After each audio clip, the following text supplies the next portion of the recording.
تخيل تكون جوعان وتختفي آخر حبة كبة من قدامك. مرحبا، أنا محمد، أنا مصور ليالي فلسطين، واليوم كان عندي تصوير بالمطعم. وطبعا مثل ما أنا متعود دايما ما بقدر أصور ويجيني الإبداع إلا إذا أكلت كبة ليالي فلسطين قبل التصوير. شو بدنا بطولة السيرة؟ قعدت على الطاولة وحطولي الكبة اللي بحبها، وطبعا كان منظر الأكل كثير بشهي.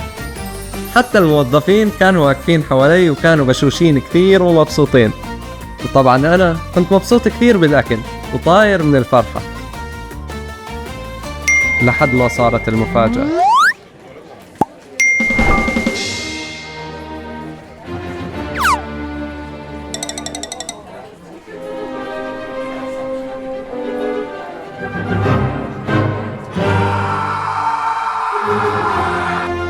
حبة الكبة اختفت والفاعل حر طليق.